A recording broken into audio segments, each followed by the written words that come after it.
Hi, students. Hope everyone is fine and safe. It gives me immense pleasure to welcome you all to my new video. And today's video is about how to prepare the subject Renewable Energy Technologies for analyst exam November-December 2025. The subject code is CME 365 and it is 2021 regulation. In this video, we will see unit-wise discussion and important question discussion for this particular subject, renewable energy technologies. Before starting this video, I would like to set up a clear expectation about this particular subject.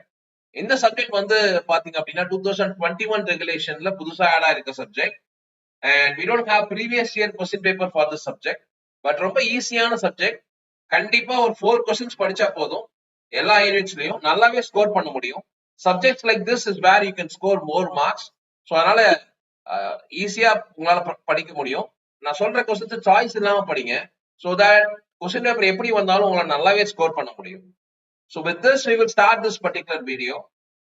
So we'll start with unit-wise discussion. So unit-wise discussion la first பாத்தீங்க அப்படின்னா energy scenario. So இந்த energy சினாரியோல கண்டிப்பா இந்த scenarios எல்லாமே நீங்க படிச்சிருக்கணும். Energy scenario in various sectors, குறிப்பா டொமஸ்டிக், இண்டஸ்ட்ரியல் அண்ட் அக்ரிகல்ச்சர். இது மூணுமே நல்லா படிச்சுக்கோங்க. அண்ட் சிமிலர்லி வந்து பாத்தீங்க அப்படின்னா potential of various renewable energy sources. இந்த ரெண்டு கொஸ்டினுமே ரொம்ப ரொம்ப முக்கியமான question. Right, various sectors and as well as various energy sources. இது இல்லாம இந்த எனர்ஜி கன்சப்ஷன் என்ன, ஃபியூச்சர் எனர்ஜி பிளான்ஸ் என்ன, கன்வர்ஷன் எனர்ஜி, ரெனியூவல் எனர்ஜி என்னன்னா கோ த்ரூ பண்ணிக்கோ. அண்ட் யூனிட் 2 பொறுத்த வரைக்கும் பாத்தீங்கன்னா சோலார் எனர்ஜி ஃபுல்லா இன் டீடைல் தான் படிப்பீங்க. இதுல வந்து மெயின் திங் பாத்தீங்க அப்படின்னா இந்த measurement of solar radiation and sunshine, அதுல இருக்க கான்செப்ட் டீடைல்டா படிச்சுக்கோங்க நல்லா. அண்ட் சிமிலர்லி வந்து பாத்தீங்க அப்படின்னா types of solar thermal collectors, different types of solar thermal collectors, that is very very important question. And similarly வந்து இந்த photovoltaic conversion ரொம்ப சிம்பிளான கான்செப்ட்ஸ் தான். எப்படி photovoltaic conversion யூஸ் பண்ணி நம்ம எனர்ஜி ஜெனரேட் பண்றோம் யூசிங் சன்லைட், ரைட்? ஸோ ஈஸியா உங்களால படிக்க முடியும். அதுல இருக்க cells and systems and as well as application, that is solar PV systems and application is very important question in this unit. And unit 3 பொறுத்த வரைக்கும் பாத்தீங்க அப்படின்னா விண்ட் எனர்ஜி. இந்த விண்ட் எனர்ஜில வந்து பாத்தீங்க அப்படின்னா ஃபர்ஸ்ட் திங் நீங்க இதுல படிக்க வேண்டியது என்ன அப்படின்னா இந்த டர்பைன் யூஸ் பண்ணி கண்டிப்பா ஒரு கொஸ்டின் இருக்கும். அதனால horizontal axis wind turbine and vertical axis wind டர்பைனோட காம்போனன்ட்ஸ் நல்லா தெளிவா படிச்சிருங்க. Right? Similarly wind turbine generators and performance நல்லா படிச்சுக்கோங்க. அண்ட் சிமிலர்லி ஹைபிரிட் சிஸ்டம், அதோட இஷ்யூஸ் அண்ட் அப்ளிகேஷன்ஸ், இந்த மூணு கொஸ்டின் நல்லா பாத்தீங்கன்னாவே போதும். இது இல்லாம வந்து இந்த wind data and energy optimization important area. Unit 4 பொறுத்த வரைக்கும் பாத்தீங்க அப்படின்னா ஆமா இதுல இந்த கன்வர்ஷன் கண்டிப்பா நீங்க படிச்சிருக்கணும். எந்த bio energy, that is one of the different techniques that you can generate bio energy. Thermochemical conversion, biochemical conversion, mechanical conversion and as well as வந்து பாத்தீங்க அப்படின்னா பயோமாஸ் கேசியர்.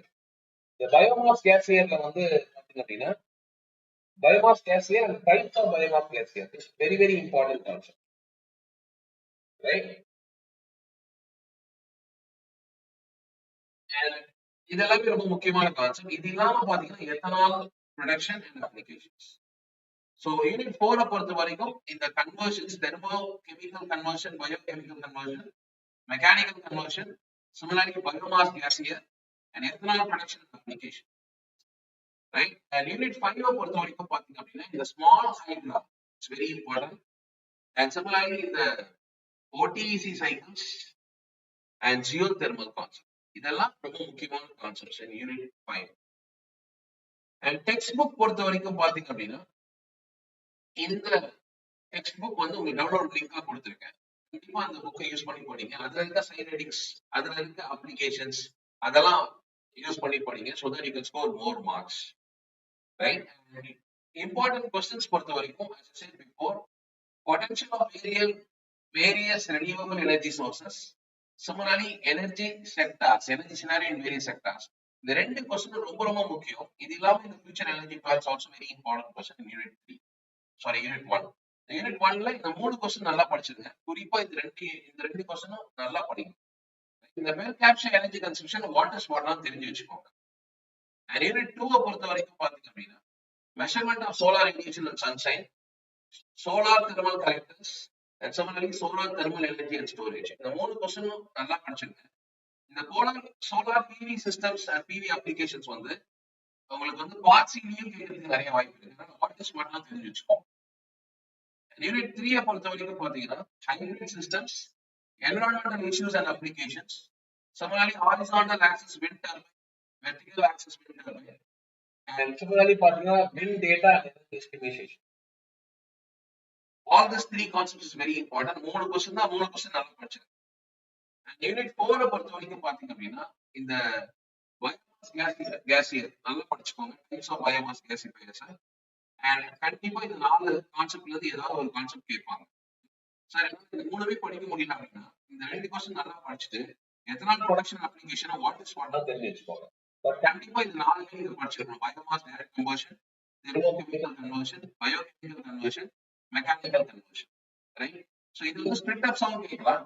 இது ரெண்டுமே வந்து 6 and 7 மார்க்ஸ், இது 6 and 7 மார்க்ஸ் கேட்கலாம். இல்ல ஏதாவது டைப் எக்ஸ்பிளைன் பண்ணுங்கன்னு சொல்லி கேட்கலாம், right? And coming to unit 5, unit 5ல நீங்க ஃபர்ஸ்ட் படிக்க வேண்டியது geothermal power plant. This is very very important.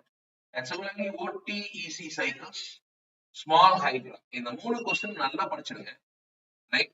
Sure ஷாட்டா இந்த மூணு கொஸ்டின் இருந்து பார்ட் சி வரதுக்கு வாய்ப்பு இருக்கு. And similarly இந்த tidal energy, wave energy, what is what நான் go through பண்ணிப்போம், ரைட்? பார்ட் ஏ பொறுத்த வரைக்கும் பாத்தீங்கன்னா இந்த சப்ஜெக்ட் இந்த மாதிரி சப்ஜெக்ட்ஸ்ல 10 क्वेश्चंस உங்களால பார்ட் ஏ ஈஸியா எழுத முடியும். ஏன்னா எல்லாமே ஜெனரலைஸ்டா தான் இருக்கும். ஆனா நம்ம என்ன ஏரியாஸ்லாம் விட்டுருக்கோமோ அந்த ஏரியாஸ்லாம் what is what go through பண்ணுங்க. ஃபார் எக்ஸாம்பிள் யூனிட் 1 எடுத்துக்கிட்டீங்க அப்படின்னா global energy status, per capture energy, right, and present conventional and renewable energy. And unit 2ல வந்து இந்த solar thermal application, solar spectrum, right, and similarly வந்து இந்த solar energy storage இதெல்லாம் விட்டுருக்கோம். அதனால வாட் இஸ் வாட் நான் தெரிஞ்சு வச்சுக்கோங்க. And similarly unit 3 பொறுத்த வரைக்கும் பாத்தீங்க அப்படின்னா unit 3ல இந்த base limit, site selection for wind farms, characteristics, wind resource assessment இதெல்லாம் what is what பாருங்க. And unit 4 பொறுத்த வரைக்கும் பாத்தீங்க அப்படின்னா இந்த biogas plants, right, biodiesel production இதெல்லாம் வந்து pyrolysis இதெல்லாம் what is what தெரிஞ்சு வச்சுக்கோங்க. முக்கியமா இந்த carbonization, cogeneration இதெல்லாம் வந்து 2 மார்க்ஸ்ல கேட்கக்கூடிய கொஸ்டின். அண்ட் யூனிட் 5 பொறுத்த வரைக்கும் பாத்தீங்க அப்படின்னா ஜியோ தெர்மல்ல இருந்து எது கேட்டா உங்களுக்கு எழுத முடியும். கண்டிப்பா யூனிட் 5ல நான் சொன்ன ஏரியாஸ் பார்த்தாவே உங்களால 2 கொஸ்டின்ஸ் அட்டெண்ட் பண்ண முடியும். ஸோ இப்படி பாத்தீங்கன்னா உங்களால ஷோர் ஷார்ட்டா ஒரு 8 to 9 கொஸ்டின்ஸ் கண்டிப்பா எழுத முடியும் இந்த சப்ஜெக்ட்ல. ஈவன் 10 கொஸ்டின்ஸுமே எழுத முடியும். பட் ஃபர்ஸ்ட் கேஸ் எடுத்துக்கோங்க, கண்டிப்பா 9 கொஸ்டின்ஸ் உங்களால எழுத முடியும். So today what we have seen is we have seen important questions for renewable energy technologies. I believe this video will be very useful for you. All the very best, my students. Thank you.